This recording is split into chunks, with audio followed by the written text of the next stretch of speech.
नमस्कार दर्शकों, आज मैं आपको बताऊंगा कि कौन सा ग्रह किस राशि में उच्च का और किस राशि में नीच का होता है और कितने अंश पर वो परमोच्च होता है, कितने अंश पर परम नीच होता है। तो चलिए चलते हैं आज के वीडियो पर। तो देखिए, सबसे पहले लेते हैं सूर्य।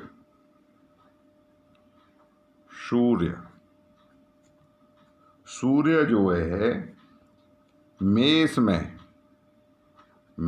क्या होते हैं? उच्च के होते हैं। मेष में क्या होते हैं? उच्च के होते हैं। मेष, ये ऐसे समझिए आप, आपकी कुंडली में एक नंबर जहाँ भी लिखा हुआ है, मान लीजिए मैं आपको उदाहरण के लिए बता रहा हूँ, आप एक नंबर यहाँ पे लिखा हुआ है, आपकी कुंडली में कहीं भी हो सकता है, यहाँ भी हो सकता है, यहाँ भी हो सकता है, यहाँ भी हो सकता है, यहाँ भी हो सकता है। इसका मतलब है जितना भी अंक आपके जिसमें लिखा हुआ है वो आपकी राशि है। मैंने यहाँ पे एक नंबर लिख दिया यहाँ पे, तो यहाँ पे मेष राशि हुई, और मेष राशि में यदि यहीं पर सूर्य बैठे हुए हैं तो ये उच्च के हो जाएंगे, ये उच्च के हो जाएंगे। और ये उच्च के होंगे 10 अंश तक। ये 10 अंश तक यदि आपकी कुंडली में कहीं भी बैठे हैं जहाँ पे एक नंबर लिखा हुआ है तो वो क्या होंगे? परमोच्च हो जाएंगे। 10 अंश तक क्या होंगे? ये परमोच्च। इसका मतलब ये है कि आपको जो फल मिलेगा सूर्य का वो पूरा का पूरा 100% मिलेगा। अब ये नीच कहाँ होते हैं? ये होंगे तुला राशि में। तुला में क्या होंगे? जहाँ पर आपका कहीं भी 7 नंबर लिखा, मान लीजिए कि यहाँ पे आपका 7 नंबर लिखा हुआ है और यहाँ पर सूर्य बैठे हैं तो क्या होंगे? ये नीच के हो जाएंगे। 7 नंबर यहाँ पे सूर्य लिखा हुआ है तो ये नीच के हो जाएंगे। और नीच के किस अंश तक ये नीच के होंगे? तो 20 अंश तक ये परम नीच हो जाएंगे, परम नीच हो जाएंगे। और यदि 20 अंश से ऊपर हैं तो नीच के तो रहेंगे, ऐसा नहीं है कि नीच के ये सामान्य सूर्य हो जाएंगे। नीच के तो हैं, नीच की राशि में बैठे हैं तो नीच के हैं, लेकिन वो उतना खराब फल नहीं देंगे जितना कि ये 20 अंश तक के देंगे।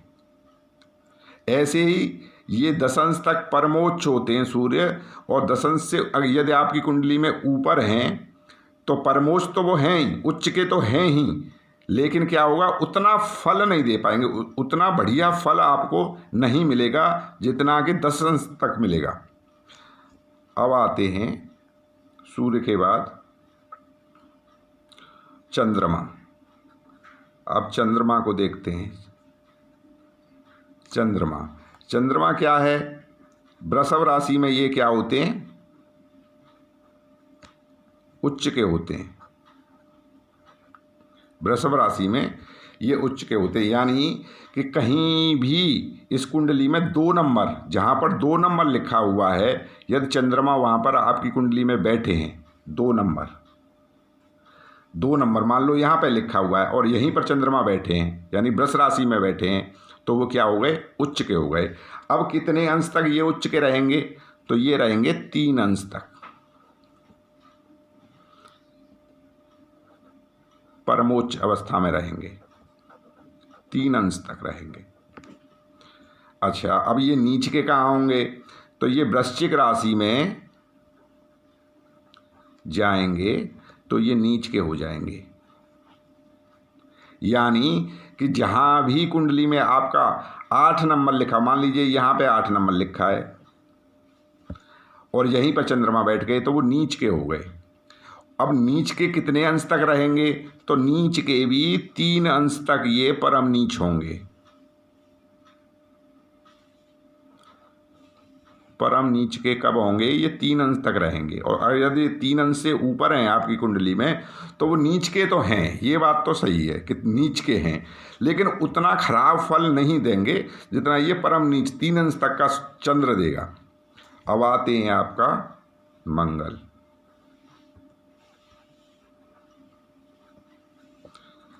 अब मंगल कहाँ होते हैं? तो मंगल होते हैं मकर में उच्च के।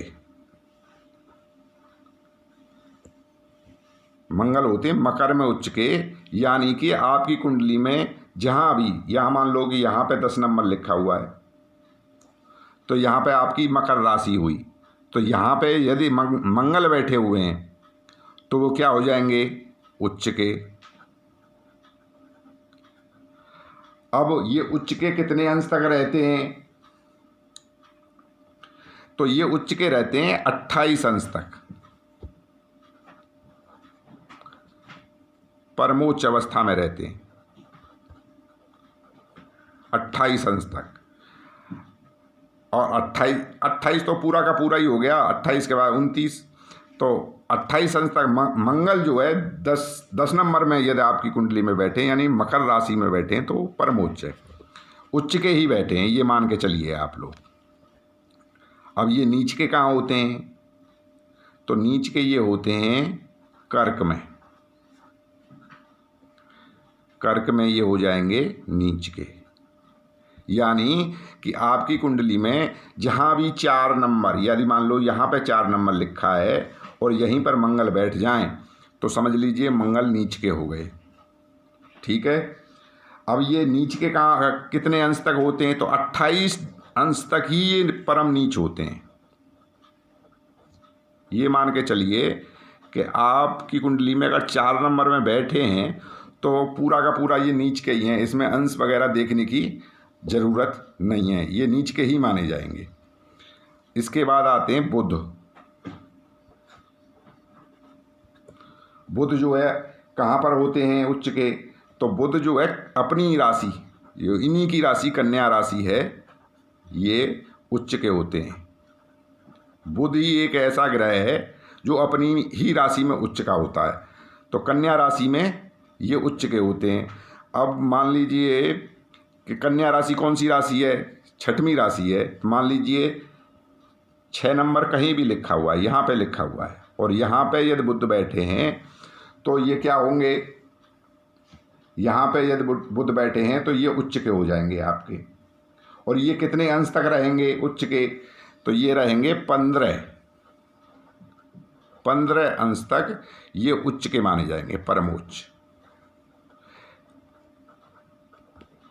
यदि उससे ऊपर हैं, 15 अंश से ऊपर हैं आपकी कुंडली में, तो ये मान के चलिए वो उच्च के तो हैं, उच्च के तो बिल्कुल माने जाएंगे, लेकिन 20%, कम से कम 20% आपको पूरा फल नहीं मिल पाएगा, 20% कम फल मिलेगा। यानी कि 80% तो आपको उच्च का ही फल मिलेगा, लेकिन 20% कहीं न कहीं वो कमी कर देंगे। अब ये कन्या राशि, ये बुध जो हैं नीच के कहाँ होते हैं? तो ये बुध जो है मीन राशि, मीन में क्या होगा? ये नीच के हो जाएंगे, यानी कि गुरु की राशि में ये नीच में माने जाएंगे। यानी कि 12 नंबर मान लीजिए आपकी कुंडली में यहाँ पे लिखा हुआ है, ये गुरु की राशि मीन राशि है, 12 नंबर कहीं भी आपकी कुंडली में लिखा है और वहाँ पर बुध बैठे हैं, तो ये नीच के माने जाएंगे। और कितने अंश तक माने जाएंगे? 15 अंश तक। 15 अंश तक उच्च के और 15 अंश तक ही नीच के माने जाएंगे। यदि इससे ऊपर निकल जाते हैं, 15 अंश से ऊपर निकल जाते हैं बुध, तो नीच के तो रहेंगे, खराब फल तो मिलेगा, लेकिन खराब फल कुछ कम होके मिलेगा। अगर मान लो 20 डिग्री पर पहुंच जाते हैं, 18 पे पहुंच जाते हैं, तो उतना खराब फल नहीं मिलेगा जितना कि 15 अंश तक ये खराब फल देंगे, ज़्यादा खराब फल देंगे 15 अंश तक। उसके बाद 18 अंश तक भी हैं, 20 अंश तक भी हैं, तो खराब फल जो है इनका कम हो जाएगा। अब उसके बाद आते हैं गुरु। अब गुरु कहाँ पर होते हैं उच्च के? तो गुरु होते हैं कर्क राशि में। कर्क में क्या होंगे? ये उच्च के हो जाएंगे। अब कर्क कौन सी है? चौथी राशि। अब 4 नंबर मान लीजिए कहीं भी आपकी कुंडली, ये मान लीजिए यहाँ पे लिखा हुआ है 4 नंबर, और यहीं पे यदि गुरु बैठ जाएं तो ये उच्च के माने जाएंगे। अब नीच के कहाँ होते हैं गुरु? उच्च के हो गए ये गुरु,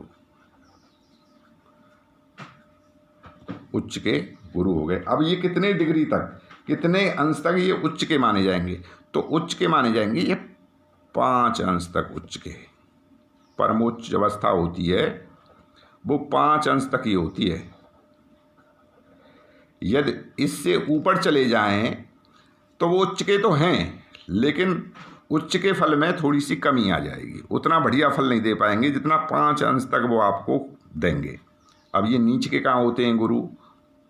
तो ये मकर राशि में, मकर राशि में ये नीच के हो जाएंगे, नीच के हो गए। और कितने अंश तक होंगे नीच के?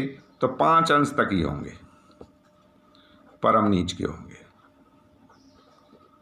अगर यदि इससे ऊपर हैं तो फिर इनके फलों में अंतर है। नीच के तो हैं, खराब फल तो वो देंगे, लेकिन कुछ कम होके मिलेगा खराब फल। मेरा कहने का मतलब ये है, 5 अंश तक ये परम नीच हो जाएंगे मकर राशि में गुरु।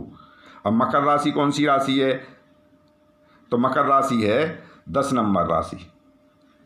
मान लीजिए 10 नंबर यहाँ पे लिखा हुआ है आपकी कुंडली में, यहाँ पे लिखा हुआ है, तो यहाँ पे लिखा हुआ है और यहीं पे गुरु बैठ जाएं तो वो मान लीजिए वो सीधे नीच के हो जाएंगे। अब आते हैं गुरु के बाद शुक्र। अब शुक्र किस राशि में होते हैं उच्च के? तो शुक्र होते हैं मीन राशि में उच्च के। मीन में क्या होते हैं? उच्च के होते हैं। अब मीन कौन सी राशि है? तो मीन 12वीं राशि है। मान लीजिए 12 नंबर यहाँ पे लिखा हुआ है, यहाँ पे 12 नंबर, और यहीं पे यदि शुक्र बैठ जाएं तो वो क्या हो जाएंगे? वो उच्च के हो जाएंगे। और कितने अंश तक होंगे शुक्र उच्च के? तो ये होंगे 27 अंश तक, 27 अंश। यानी कि बैठे हैं, बस बैठे हैं तो वो उच्च के ही मान लो आप। ये परमोच्च अवस्था हो गई, ये परमोच्च हो गए सर 27 अंश तक। अब ये नीचे के कहाँ पे होंगे शुक्र? तो कन्या में, कन्या राशि में ये नीच के हो जाएंगे। मान लीजिए 6 नंबर कहीं भी है लिखा हुआ है आपकी कुंडली में, 6 नंबर लिखा हुआ है और वहाँ पर शुक्र यदि बैठे हैं तो ये क्या माने जाएंगे?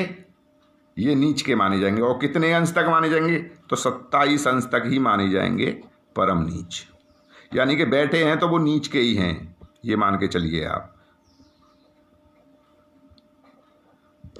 वो खराब फल ही देंगे आपको। 6 नंबर में यदि शुक्र बैठा है तो वो खराब फल ही प्रदान करेगा। अब आते हैं शनि की तरफ। शनि, शनि शनि कहाँ पर होते हैं उच्च के? तो तुला राशि में ये उच्च के हो जाएंगे। तुला का मतलब 7वीं राशि। अब 7वीं राशि मान लीजिए यहाँ पे लिखी हुई है, ये मान के चलिए यहाँ पे 7वीं राशि है और यहाँ पे शनि बैठे हैं तो ये उच्च के मास। यहाँ पे 7 नंबर लिखा हुआ है आपकी कुंडली में और यहीं पे शनि बैठे हैं तो ये उच्च के हो गए। अब उच्च के कितने अंश तक ये होते हैं? तो ये उच्च के होते हैं 20 अंश तक। परमोच्च अवस्था होती है, परमोच्च। और ये नीच के कहाँ होते हैं? तो ये मेष राशि में ये नीच के हो जाएंगे। मेष में ये नीच के हो जाएंगे।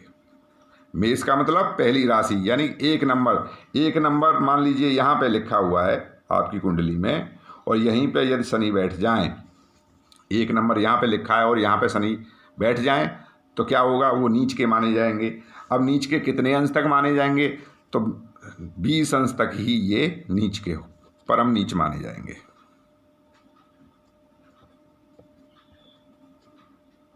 परम नीच माने जाएंगे। तको ये रहा आपका कि किस राशि में कौन सा ग्रह नीच उच्च का होता है और कौन सा नीच का होता है, और किस अंश तक ये परमोच्च माना जाता है, किस अंश तक ये परम नीच का होता है।